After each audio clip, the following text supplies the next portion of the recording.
Olá, estamos aqui mais uma vez no programa da Janaína Mayon, falando sobre cirurgia plástica. Nós já falamos várias vezes sobre cirurgias diversas do contorno corporal. Agora vamos começar uma série falando sobre cirurgias da face. A cirurgia que vamos falar hoje é a cirurgia do nariz. É uma cirurgia muito comum aqui no sul do Brasil, pela herança genética europeia da maioria dos moradores da região. Então a cirurgia do nariz, normalmente para correção estética, tem alguns casos mais comuns, algumas queixas mais comuns desse tipo de paciente. A primeira queixa mais comum seria o dorso elevado.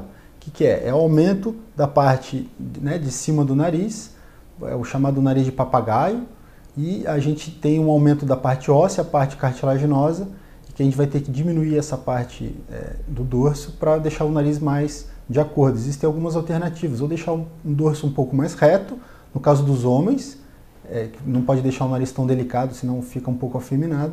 E no caso das mulheres, a gente pode descer o dorso um pouquinho mais, dando uma projeção na ponta, e vai ficar mais em harmonia com o rosto da paciente. Outras alterações muito comuns seriam a ponta caída, quando o dorso está certinho, mas a ponta no final ela desce um pouquinho. A ponta globosa, ou os pacientes se queixam muito, doutor, eu tenho uma bola na ponta do nariz, que é uma alteração cartilaginosa específica da ponta do nariz. E também, às vezes, o paciente se queixa no sorriso da queda da ponta do nariz, ao movimento, ao sorriso principalmente. O paciente se queixa que nas fotos nunca sai bonito sorrindo, porque o nariz alarga e fica, parece que está maior, principalmente na parte da base. Existem algumas alterações também que estão relacionadas à parte funcional do nariz. Quais são elas? Quando o nariz tem um desvio, principalmente o desvio do septo, e há uma marquinha que sempre fica aqui em cima em pacientes muito alérgicos. O paciente se queixa principalmente de uma prega aqui em cima que não sai nunca. Essas duas alterações têm muita correlação com a parte funcional do nariz.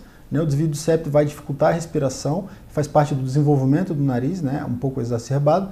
Então o septo vai ficar preso e vai desviar. Então isso vai dificultar na respiração, pode provocar roncos, aumentar o índice de alergias e tudo mais.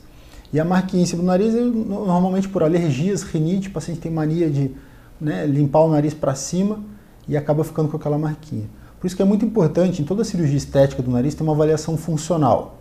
Alguns cirurgiões trabalham em conjunto com o otorrino, o otorrino ou laringologista seria o médico especialista na parte funcional do nariz. Então, essa combinação do cirurgião plástico, que é a parte estética, com o otorrino, que é a parte funcional, seria muito importante para corrigir tanto o nariz por dentro, quanto por fora no mesmo tempo cirúrgico. Essa seria uma opção ideal, na minha opinião. Algumas considerações importantes sobre a cirurgia do nariz. Primeiro seria a idade ideal para fazer essa cirurgia. Eu acredito que a partir dos 17 anos seria a idade ideal, porque antes disso o nariz não está totalmente desenvolvido e ele pode ainda crescer, o septo principalmente pode crescer ainda, desviar e estragar toda a cirurgia que foi feita, todo o procedimento que foi realizado. Vamos falar um pouquinho em relação às técnicas cirúrgicas, já que cada vez mais isso fica disponível à população em geral.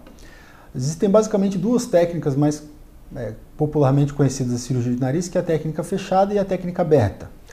Em relação à cirurgia aberta, que é outra alternativa, é feito um pequeno corte na columela, que é essa travezinha de pele que tem entre as duas narinas, e com isso a gente consegue expor todas as cartilagens do nariz na posição final delas. Então a gente trabalha com a cartilagem sem ter que deslocar elas de local.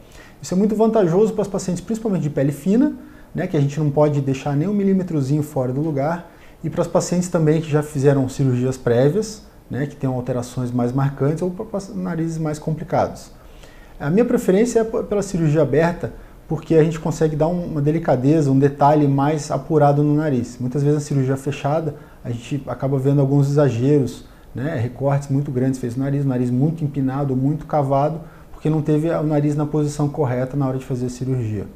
A cirurgia aberta normalmente demora um pouquinho mais, em torno de 2 horas, 2 horas e meia, e a cirurgia fechada é possível fazer até em 45 minutos, mas não é um trabalho tão minucioso, como é fácil de perceber. O pré-operatório, como as outras cirurgias, é necessário fazer alguns exames, a entrevista com o anestesista e a avaliação funcional do nariz. Durante a cirurgia, o tipo de anestesia utilizado normalmente é anestesia geral, ou pode ser feito também com local de sedação quando são pequenas alterações. E o pós-operatório normalmente utiliza-se micropore, curativo microporado, com o aquaplast, que é como se fosse um plástico durinho que se molda ao dorso do nariz, já que ele normalmente é fraturado, e colocado na posição e mantido na posição com esse plástico. Esse plástico vai ficar uma semana e depois é trocado o curativo ou retirado os pontos se necessário e mais uma semana com micropore. Espero ter retirado todas as suas dúvidas relacionadas à cirurgia do nariz e espero revê-las mais uma vez no programa da Janaína Mayon.